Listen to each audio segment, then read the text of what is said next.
Okay, I had already started recording this video and then I got caught off track, had to do some other stuff, so I'm gonna try to get back. And what this video is about is Stranger Things Raw. And I'm gonna go ahead, I'm gonna give Stranger Things Raw. It wasn't a terrible, terrible Raw. It was a Raw that we should get on the daily. Like this should be a daily Raw. And I'm gonna give this Raw a 6 out of 10. Now I'm gonna kind of skip through this because I went through this already, but I'm gonna shorten it up. So first you got Rhea Ripley, Io Sky versus the Kabuki Warriors. I get it. You know, they had to change titles for Stranger Things Raw because they got to get that cheap pop. And I'm not too mad because the only people that should be able to beat the Kabuki Warriors would be Io Sky and Rhea Ripley. Like that should be like one of the only tag teams that should beat Asuka and Kari. Because, I mean, it's literally Asuka and Kari. Like, come on. Like, I mean, and they put up a good fight. The match wasn't horrible. You know, I give the match a 6.5 out of 10. If they would have went 25% better, did a little more, it could have been a PLE type match. So I'm not upset with that decision. Do I want the Kabuki Warriors to get their titles back? No. Reason being is because Triple H booked them into oblivion. I would much rather see another tag team, like an actual women's tag team, get it. Do I want Judgment Day with it? Hell no. Unless it's Liv and Roxanne with them, I do not want Judgment Day to have these titles. Next, you had the Gunther and AJ Styles vignette. Not vignette. And not vignette, but little promo. Now, Gunther, I like Gunther. It's always funny when he comes out and said he made John Cena tap like a little beat. Only problem with this is the fans always chant, "You tapped out," which was the worst decision Triple H could have made. Like, why would Jey Uso tap out Gunther? You know, that just shows Triple H doesn't know what he's doing. And you essentially gave Gunther the honor of making John Cena tap, and then it's instantly nullified because he tapped to his own finisher in like 8 seconds. So you killed Gunther. You killed him. Gunther was the only person that could have been looked at like a mega monster, you know, in the future if you booked him right. But him tapping to Jey Uso killed that. Like, he's never going to recover from it. There's no amount of erasing it from history.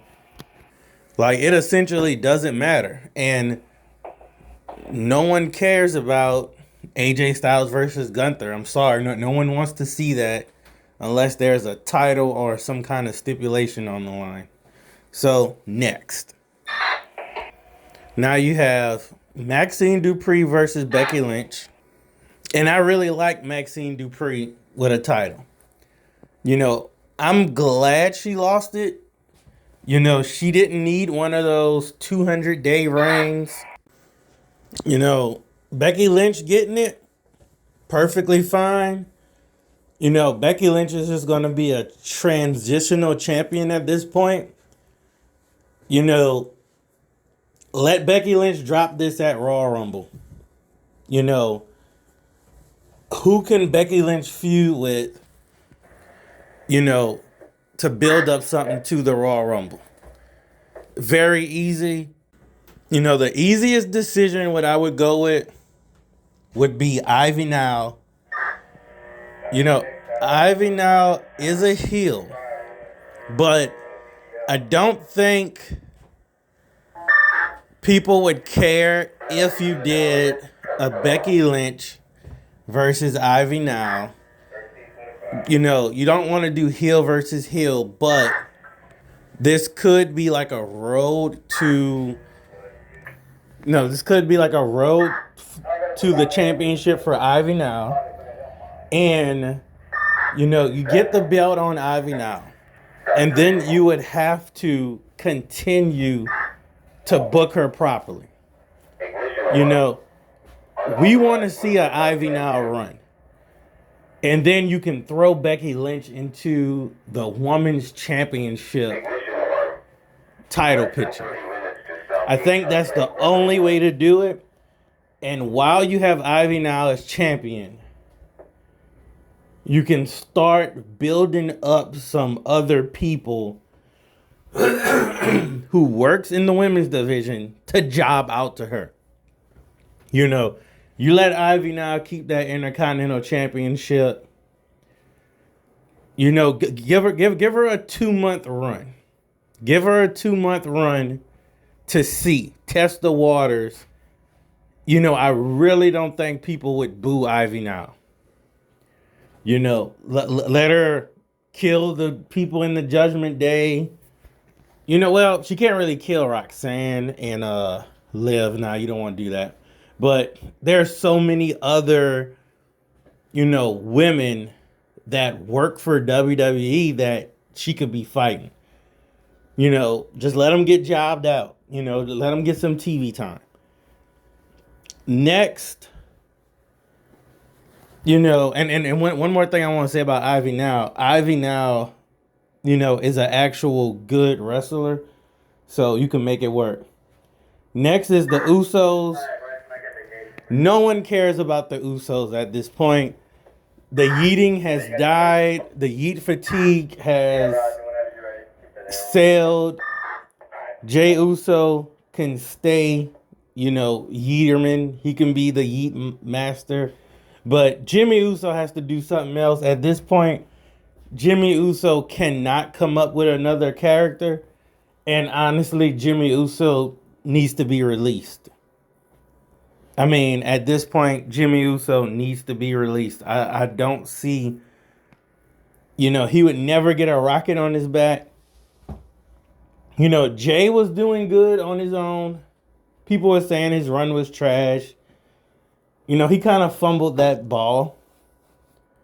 And they took that title away, put it on Gunther. But that was for other reasons. But, yeah, Jimmy Uso needs to go do something else. If Roman could become a star, Jay could become a star. You know, your wife Naomi had the best character development. Why does Jimmy Uso suck? You know, all these superstars, mega creative people around him, and Jimmy Uso just sucks. You know, he can't come up with his own character, but that's what he gets for acting, you know, cosplaying as a black guy on TV. Then Liv Morgan defeated Lyra Valkyria. They're turning Liv Morgan face. Then Braun Breaker versus CM Punk. Now, okay, there was a lot of botches, but for the most part, this was a good match. You know, Braun Breaker looked nervous. You know, he looked nervous. And, you know, Braun Breaker maybe they switched the finish. Maybe he was going to go over, then he wasn't. You know, there's a lot of things you can tell messing with Braun Breaker. CM Punk took a nasty bump to the floor trying to do like a suicide dive or something like that. And his boot like blew up or something. Like he had a foot malfunction or something with his boot or something. And everyone know Braun Breaker missed the first Frankensteiner, then went back and did it again. Like, y'all have to stop. Like, stop redoing these moves like back to back. You know, but Brian Breaker did recover. You know, he missed it and then he sold it because he missed it, and I like that. You know, I like that he missed it.